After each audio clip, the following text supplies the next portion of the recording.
ఈయన ఇట మాట్లాడుతున్నాడు కదా, మాట్లాడంగానే వెంటనే రంగంలోకి దింపినాడు. చూడు ఇగో అనిరుద్ధ్ రెడ్డి ఇచ్చిన స్టేట్మెంట్ తీవ్రంగా పరిగణిస్తా ఉన్నాము. క్రమశిక్షణ విషయంలో ఎవ్వరికి కూడా వెసులుబాటు ఉండదు. ప్రతి పార్టీలో కోవట్లు ఉంటే ఉండొచ్చు, ఆధారాలు ఉండాలి కదా మాట్లాడే ముందు. ఏమండి మహేష్ కుమార్ గౌడ్ గారు, ఒక తెలంగాణ ప్రయోజనాల గురించి మీ ఎమ్మెల్యే మాట్లాడితే క్రమశిక్షణ చర్యలా? క్రమశిక్షణ కిందకి వస్తుందా? ఆయన మాట్లాడిన సొంత ఇంటి కోసం కాదు కదా, ఆయన మాట్లాడిన సొంత పని కోసం కాదు కదా. ఆయన ఏమన్నాడు? తెలంగాణ ప్రయోజనాలను దృష్టిలో పెట్టుకొని అనిరుద్ధ్ రెడ్డి మాట్లాడినటువంటి ప్రతి మాట తెలంగాణ ప్రయోజనాల కోసమే మాట్లాడాడు. బనకచర్ల ఆపమంటే ఎందుకు ఆపుతారు ఉత్తమన్నా? పుణ్యానికి మీరు కాంట్రాక్ట్లన్నీ ఆలకే ఇస్త్రీ, ఇక్కడ ఉన్నటువంటి అన్ని కార్యక్రమాలు అన్నీ ఆలకే, దందాలు సెటిల్మెంట్లు అన్నీ ఆలే చేస్తుండ్రి. వాళ్ళని మీరు పెంచి పోషిస్తారు చంద్రబాబు నాయుడు కోవట్లని.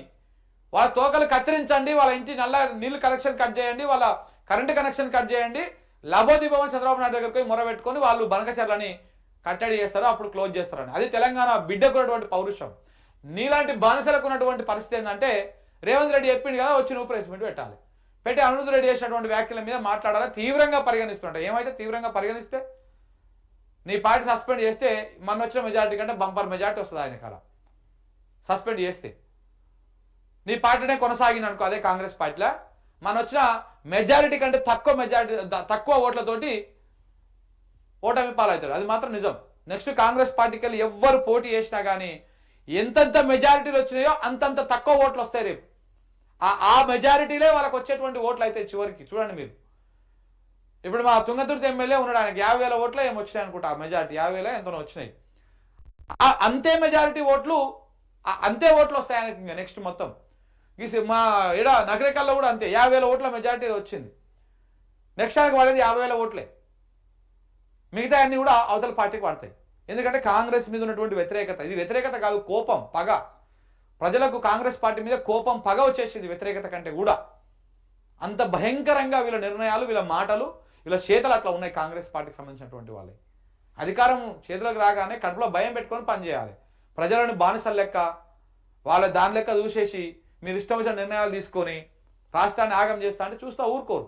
ఈ గడ్డ తిరుగుబాటు గడ్డ కదా తెలంగాణ అనేది, ఎవరికి భయపడని గడ్డ కదా. నీ కాంగ్రెస్ని ఎదిరించింది, నీ బీజేపీని ఎదిరించింది, నైజాంలను ఎదిరించింది, దేశముఖులను ఎదిరించి ఎంతో మందిని ఎదిరించింది గడ్డ. సో కాబట్టి ఆయన మీద అది చేస్తారంట, క్రమశిక్షణ చర్యలు తీసుకుంటారంట. అయితే ఒక జడ్చర్ల ఎమ్మెల్యేనే కాదు, ఇలా ఇబ్బంది పడుతూ బయటికి చెప్పలేనటువంటి వాళ్ళు మన కాంగ్రెస్ ప్రభుత్వం దగ్గర 20 నుంచి 30 మంది ఎమ్మెల్యేలు ఉన్నారు ఇబ్బందులు పడుతున్నటువంటి వాళ్ళు. మా ఎమ్మెల్యే కూడా ఉన్నాడు, మా మునుగోడు ఎమ్మెల్యే కూడా. ఏ పని అయితే లేదని మస్తు గోస పడతా ఉంటాడు ఆయన. ఏం పని చేద్దామన్నా ఏం పని అవుతుంది, నాకు మంత్రి పదవి రాకపోయే, ఇక్కడ చేద్దామంటే పని లేకపోయే, ఆయన గోస పడతా ఉంటాడు. ఇదే కథ. ఇక మా నల్గొండలో మొత్తం 12 నియోజకవర్గాలు ఉంటాయి ఉమ్మడి జిల్లాల.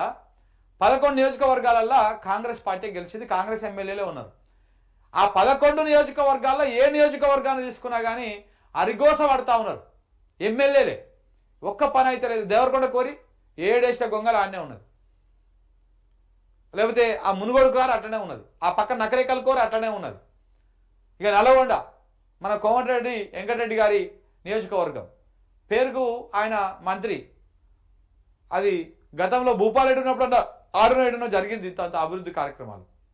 ఈయన వచ్చినాక అవి కూడా ముంగల్ కోతలేదు, వెనకకు వస్తలేదు, మధ్యలో అట్లా ఆగిపోయినాయి అన్ని. ఈయన ఏమన్నాడు, సంచులు పట్టుకొని పోతా ఉన్నాడంట, రైస్ మిల్ల కాడికి ఆడికి ఈడికి పడితే ఆడికి నింపుకొచ్చుకుందామని. ఇగో ఇట్లా తయారైపోయారు వీళ్ళు. మొత్తం వస్తువుల మీద పడ్డారు, అంతా సంచులు నింపుకోవడం మీదనే పడ్డారు వీళ్ళందరూ కూడా. సో కాబట్టి ఇటు ప్రజలకు ఏమైనా మంచి చేస్తారంటే ప్రజలకు లేదు. ఇట్లా ఒక్కరు కాదు, రాష్ట్ర వ్యాప్తంగా 20 నుంచి 30 మంది ఎమ్మెల్యేలు ఇలా అనిరుద్ధ్ రెడ్డి ఏ రకంగా అయితే మాట్లాడిండో అలాగనే అసంతృప్తితో ఉన్నారు. ఇప్పుడు వరంగల్ జిల్లా తీసుకోండి. వరంగల్ జిల్లాలో అందరూ వరంగల్ జిల్లా మొత్తానికి కాంగ్రెస్ పార్టీ. గెలిచినటువంటి ఆయన ఎవరు కడియం శ్రీ కూడా అలాగే పోయిండు. మనది జనగామ ఒక్కటే బీఆర్ఎస్ పార్టీ ఎమ్మెల్యే ఉన్నారు. మిగతా వాళ్ళందరూ ఉమ్మడి జిల్లా చూసుకుంటే అంతా వాళ్ళే. అందులో దాదాపు 70-80% మంది ఎమ్మెల్యేలు ఓడిపోతారు. ఆ ఓడిపోవడానికి కారణము ఆ స్థానికంగా ఉన్నటువంటి ఎమ్మెల్యేలు కాదు, ఇగో ఈ కాంగ్రెస్ పార్టీ చేస్తున్నటువంటి వ్యవహారం. దీనివల్ల మొత్తము ఆ ఎమ్మెల్యేలు కూడా ఏం చేయలేని పరిస్థితి, వాళ్ళకు ₹1 నిధులు రావు, పోయి రేవంత్ రెడ్డి దగ్గరకు ఎన్నిసార్లు మొరబెట్టుకున్నా రావు, ఆర్థిక శాఖ మంత్రి దగ్గరకు పోతేనేమో ఆయననేమో పర్సంటేజీలు లెక్క చెప్తాడు, ఇక వాళ్ళకి ఏం చేయాలని అర్థం కాక సపరేట్గా కూర్చున్నారు. ప్లస్ దానితో పాటు కాంగ్రెస్ పార్టీలో ఉన్నటువంటి అంతర్గత పోరు, కొండా సురేఖ అక్క పెత్తనం, అలా ఆమె ఎమ్మెల్యే అయినందుకు బిడ్డ పెత్తనం చేసే, మొగడు పెత్తనం చేసే, ఆమె పెత్తనం చేసే, ఇంతమంది పెత్తనంతో అది మొత్తం క్లమ్జీగా తయారైంది, మొత్తం గందరగోళంగా తయారైపోయింది వరంగల్ కాంగ్రెస్ పరిస్థితి.